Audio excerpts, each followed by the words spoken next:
Hey everybody, I'm Selena, and today I'm going to share my unmedicated home birth story with you all. When I was pregnant, I loved watching positive birth videos, hospital home birth, birth center, just anything really to educate me and then also just make me feel encouraged. And so I am really thankful to share our story here today and give back to all the other moms out there that are also looking for a positive birth story. I think that listening to these stories, especially while pregnant, is extremely helpful just going in with mindset. I think with a birth and labor, mindset is the main thing. It's what drives it all. And so yeah, I'm really thankful to be sitting here, and I don't take it lightly or for granted that I did get the birth that I wanted. And so I just feel really privileged and honored, and I just give it all to the Lord, truly, to be able to, yeah, just share this with you. So I guess what I'll do is I'll go ahead and start out with why I decided to choose a home birth. And it all really started in my early adulthood when I met one of my really good friends. She is a part of a large family. She's one of eight, and her mom had most of them at home. I think that was the first person that I actually met that had been born at home. And her whole family, they just really try to live a natural lifestyle. And that was something that I really appreciated. They were homeschooled. I'd never really been around anybody like that before. I know it's a lot trendier now, and like crunchy moms is a thing and all of that, but 10 years ago when I met her, she was like the only person I knew that had really been like raised that way and just raised like on with more of a natural mindset. And then what really solidified, I always thought that I would do it. Like, I don't know, I never sat and pictured myself giving birth in a hospital.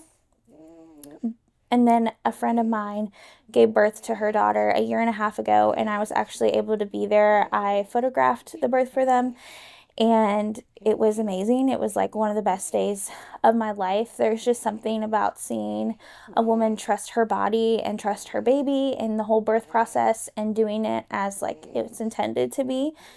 And it was amazing.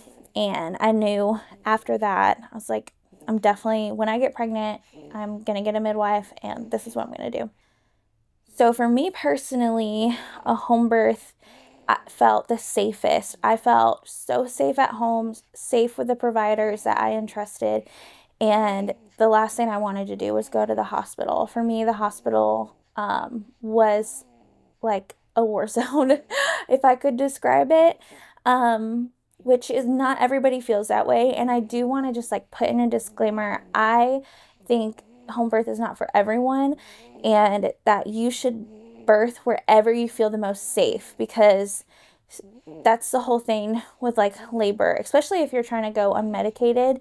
You really want to feel safe, because the more unsafe you feel, the more your body tenses up, and it can even like stall your labor. And so that's why I said like mindset is the biggest thing when it comes to this, because the way you are emotionally really affects your labor. So for me, I knew that once I was in a hospital setting that my body would go into like a state of stress. And it's just because I don't trust it, which I know sounds crazy, but I trust them for emergent situations. But I do not, I just, it wasn't what I wanted. And so my mindset going into my labor was really like, I'm having a home birth. That's it. Like, I'm not transferring. I'm not, like, this is going to be God's will. And I prayed and prayed from the very beginning just to have a happy and healthy home birth. That was like my goal.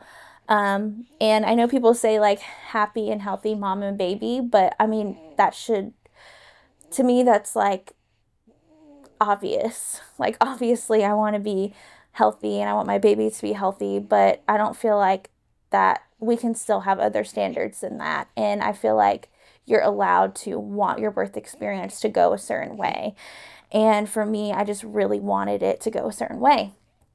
So I did a lot of prayer, a lot of research. Me and my husband, we actually did the Bradley Method course, and we did it in person, which I highly, highly recommend for your spouse. Your spouse makes such a huge impact on your labor, in your birth. And I just really encourage you like to look at the statistics about if you're wanting to go unmedicated, having or doing the Bradley method, which is basically just having like a very involved and supportive partner, really helps increase your chances. It's astronomical, really. So yeah, I highly suggest the Bradley method. We walked out of there with like 16 hours of childbirth education, and it's all geared towards like an unmedicated birth. So whether that's in the hospital or it's at home. So I'm going to go ahead and get into his birth story now, which we're just so excited about, aren't we? Oh, what? I actually had a premature rupture, and so my water broke, and it was exactly like you saw in the movies where it just like breaks and water is gushing everywhere. It was right after we had intercourse, and I was laying in bed, and I just felt a pop, and there it went. The pop did not hurt. It was just kind of like, whoa. It kind of felt like as if he would just like kick me down there. And yeah, then it just like started coming out.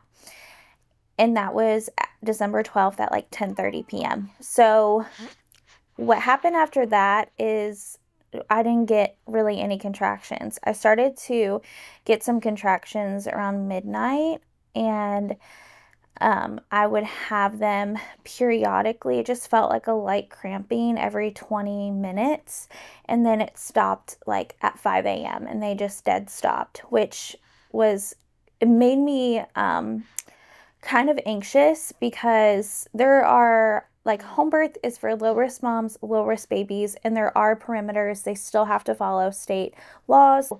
If my water breaks and no baby, no contractions, no signs of labor, then I would have to transfer to a hospital in 36 hours. So it kind of added a little bit of like stress and urgency to the situation.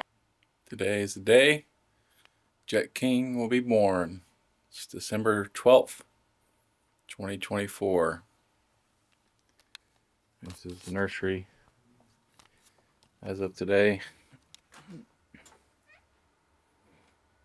Pretty neat if you ask me.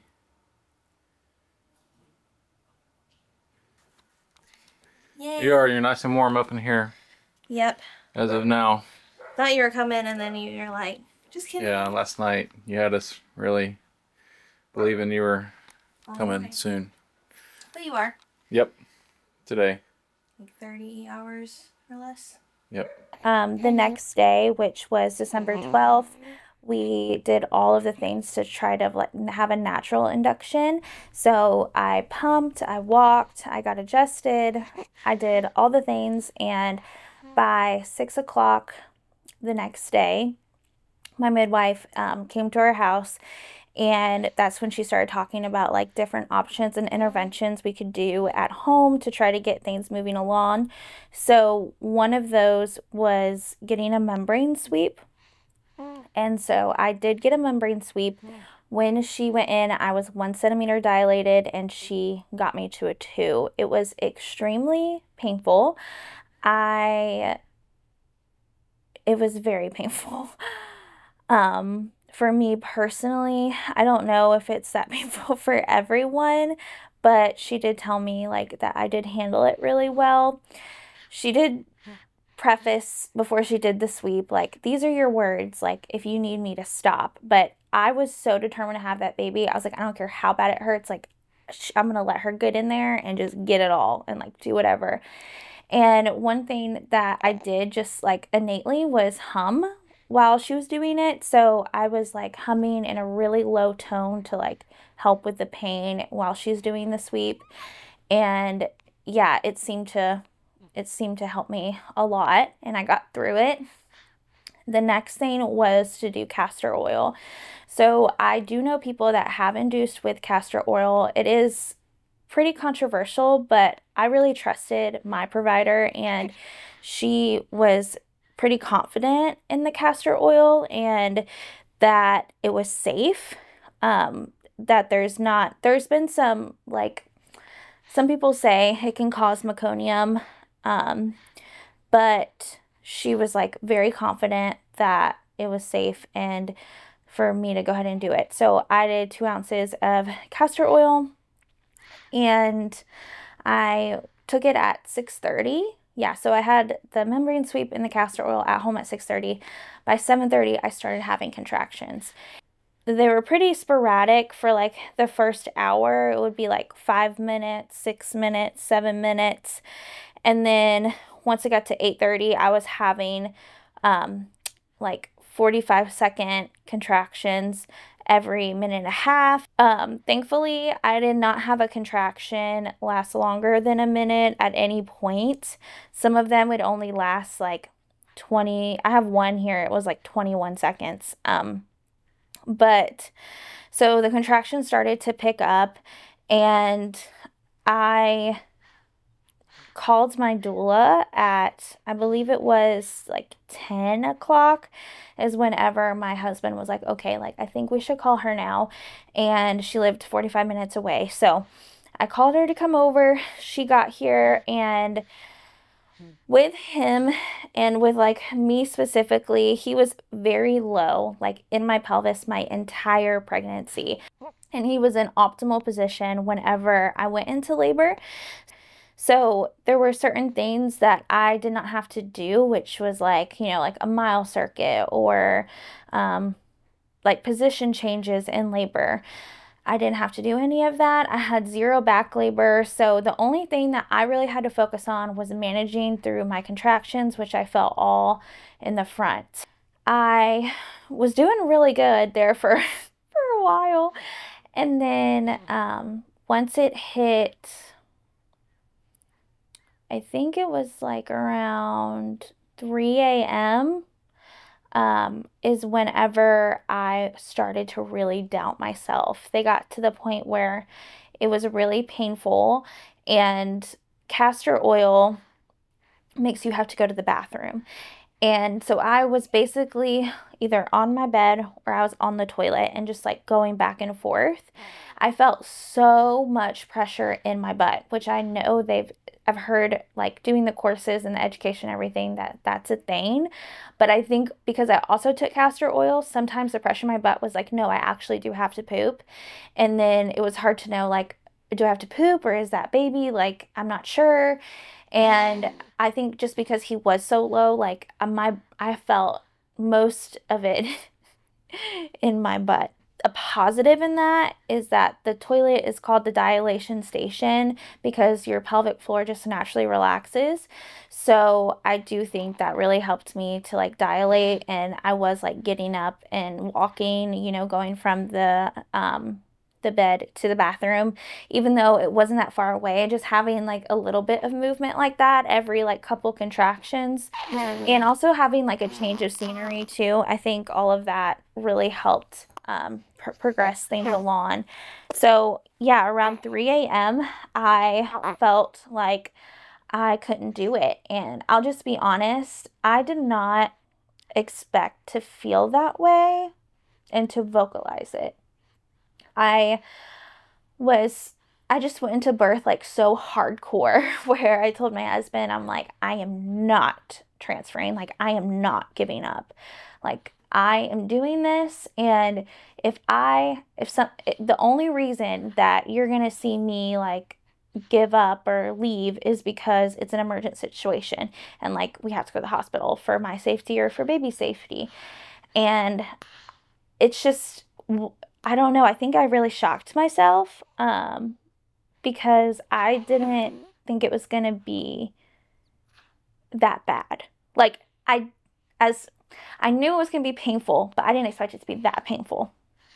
And once it hit 3:30, my doula was like, hey, I think we should call your midwife. And I wasn't sure if I wanted to call her yet because I really wanted to make sure that I was far enough along. And I think my biggest fear was that I was going to have to do this for like 20 more hours or something, especially being a first time mom. And I just was like, I could not do that. Like, I can't do this if I'm going to have to do this for like 10 more hours because honestly, even one more contraction sounded like a lot. Um, and I was nervous that she would get there and I wouldn't be that far along and I would be like, I got to get out of here.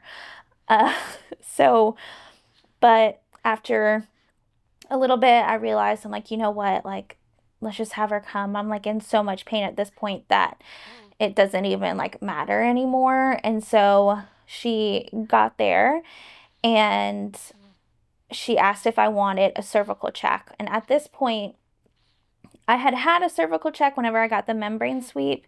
Um, but I kind of knew that the only cervical check I really wanted was when the midwife got there. And I waited as long as possible for her to get there. And the reason why I did that was because I feel like the more people you have in your birthing space, the more it can really like affect you and affect the physiological process of birth. And she agrees with that. So she also prefers like to try and wait as long as you can until you feel like, you know, you might be close. And then she's able to like provide her services for you. So yeah, she got there and she asked if I wanted a cervical check. I said yes, I did. And then she asked if I wanted to know what it would be. And I said yes, I do. And she was like, well, I can do, if I tell you what you are, like, what is that going to do for you? Like, what if you're at a 3? And in my head, I was thinking, well, I'm getting out of here. But out loud, I just said, I don't know. And then she said, well, what do you think you are? And I said, I don't know. And then she said, well, what do you want it to be? And I said, well, a 7. And she's like, okay, if you're a 7, I'll let you know. And I thought, all right. So she checked me and she said, okay, you're right. You're almost at a 7. Like you're right there. And when she said that, something just switched and I knew I was like, I'm doing this. And now I know that that's when I hit like transition. Like I was going through transition at that time. So, I had some more extremely powerful contractions on the toilet. There was one where I looked so worried, and I remember being like, like trying to relax and just like looking at my husband and looking at my doula and just being like, oh my gosh. And then afterwards, I just said, that was so powerful. And that's one thing that I really try not to do was say like, that is so painful. But my midwife actually laughs at me because I didn't want to use the word pain. I wanted to use the word intensity. And as soon as she got there, I said, I'm in so much pain. And so, at some point, it's like, okay, you just got to be real. You know what I mean? Like, this hurts. Would it have been nice to have a pain-free labor and birth and delivery? Yeah, it would have, but like, reality is reality. And so, yeah, it was like, honestly, that would just annoy me at that point to try and fake it because it's like, I'm being honest with myself. Like, this is not easy. So, after she told me I was a 7, I had those really intense contractions on the toilet. Um, he was born at 5:30. So she got there at 3:30. He was born at 5:30. An hour of having some more contractions while they were there around like 4:30-ish is whenever I started to feel that fetal ejection reflex. So what they did is they had me move into the nursery because I actually have a bed in the nursery as well, so they could get my bed set up because I had nothing laid out. Like, I don't know what I was thinking, but when I was having those earlier contractions, I don't know why I didn't think to like get everything out and prepared for like my birth team, but I didn't do that. So they little angels, bless them, they had to like get everything ready. And so they set up like the waterproof stuff on our bed. And that's when they also started getting the pool ready. And It was really cool how it worked out because I didn't want to be in the pool for a super long time. I really just wanted to be in there when I was pushing. And that's exactly what happened, which is really great. But anyway, so I think when I walked from the bedroom to the nursery, I remember I fell onto the bed and I had this like extremely painful contraction where I was like tensing up and my vocals got a lot higher. And it was because I kind of fell on the bed in like a weird way and I couldn't get in the position that I wanted to. So after that contraction is when I started to feel the fetal ejection reflex, and I was on all fours. That part was the best part. So as soon as I started having the fetal ejection reflex, to pushing him out was like the best part of the whole labor because I felt like I was focusing on something and I could feel like something happen. So and I started talking to myself as well. I feel like I was so aware my entire labor, like I could hear them out there like talking about like where's this, where's that, um, and like wrestling around, or if somebody said something around me, like I was very aware of what they were saying.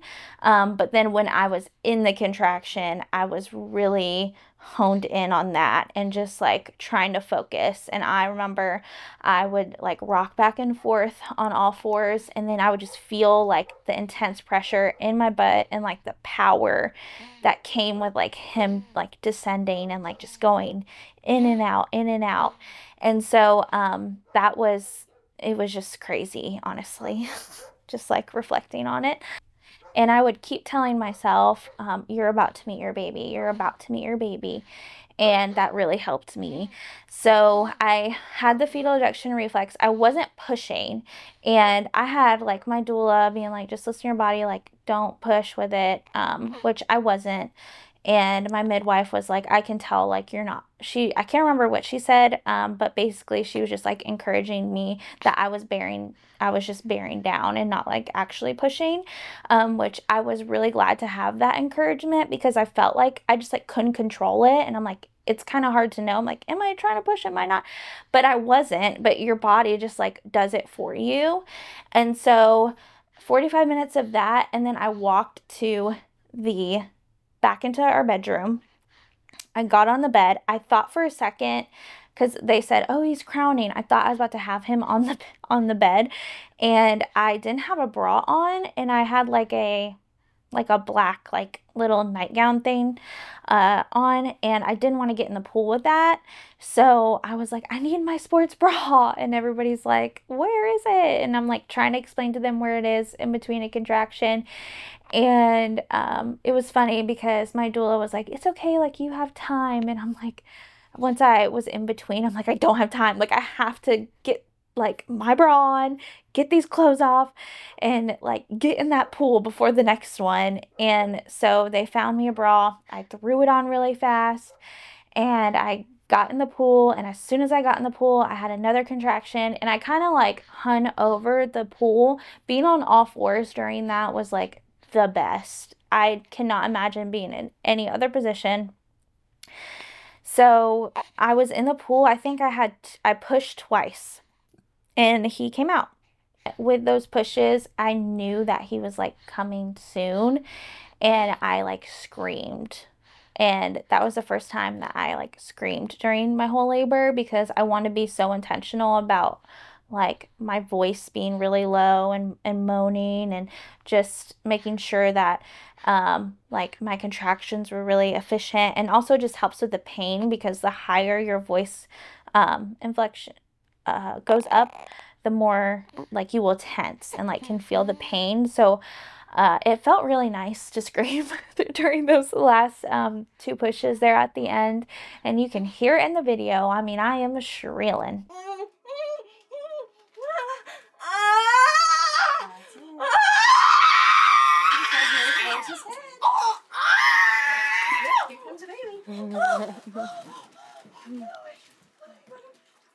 Oh.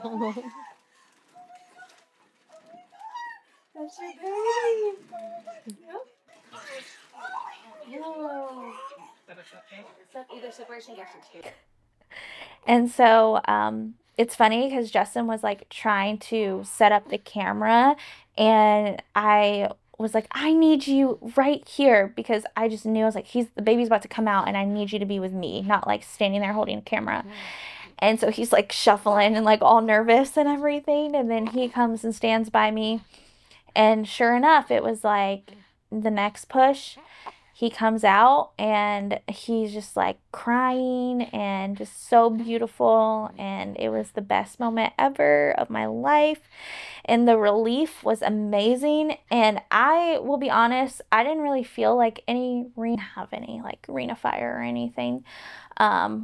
But, or if I did, I didn't notice. And I also didn't really tear that bad. I had a 1-degree tear, but it was on my perineum and I didn't even need stitches. So that was like a huge blessing. And I attribute that to the 45 minutes of just like bearing down and just like letting my body go in and out and like do its thing and not trying to like force it, I guess. But yeah, so he came out and he was so beautiful. He is so beautiful. And then all my post care has went really well. Like I said, I only had a 1st-degree tear on my perineum. My bleeding was really great. I was able to stay in the pool for a little bit and then transferred over to the bed. As soon as I did that, I was like, I have to pee.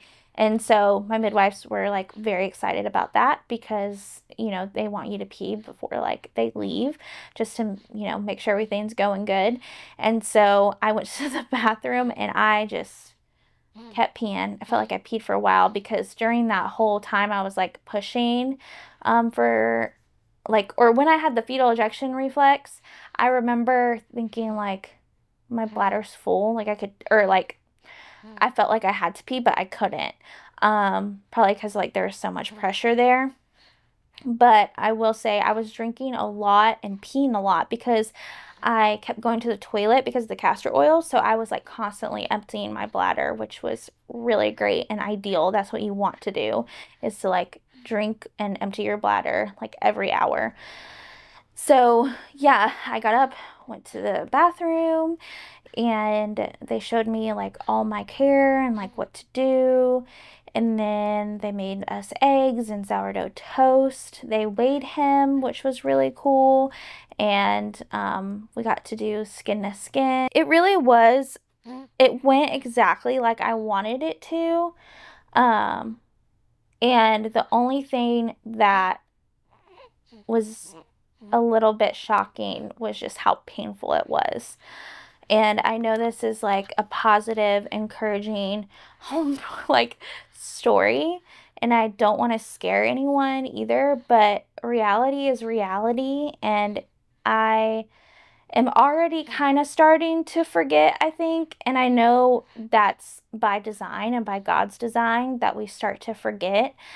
And I can't wait to really truly forget, because after I had him, I was like, I don't think I could do that again. Like, and I want a big family. And so you do kind of have to wrestle with that a little bit. But I know like a year from now, I'm sure that I will feel a lot better about it. And then also like just seeing my husband fully support me and be there. And he was just so involved.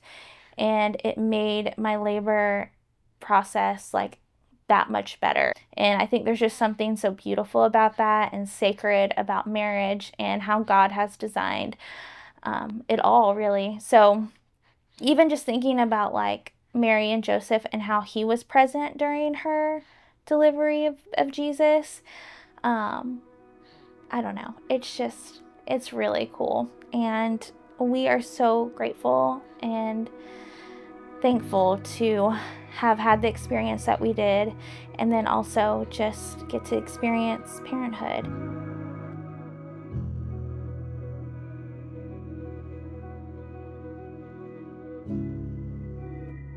I don't know if I was going to do it, honest. When just that contraction right before, I was like, all right, let's move in there. That was the first time that I think you really pushed. Like, yeah. You were bearing down. Yeah. You were bearing down, but I think that was the first contraction. Yes. That you really pushed, which means that you pushed like before. Your body. I just felt it. Yeah. It like schlepped off of him and it just like look at his head. It's very molded, but I don't think that's because you were pushing for long. I think that's because he's been so low in your pelvis for weeks. Oh, you have been so low. Yeah. Is he breech? yeah, Like the whole time he was just engaged. Yeah. That's good. Yeah. How do you feel about moving today? Yeah. You can try and push out your placenta here if you want to. Can I try? Yeah, girlfriend, you can try. And then your bleeding looks good from what I can see. Yeah. Sometimes Yeah, it was the note starting here. it's okay. I can see the bottom of the gut. So when you have that next like postpartum pain, right? Or in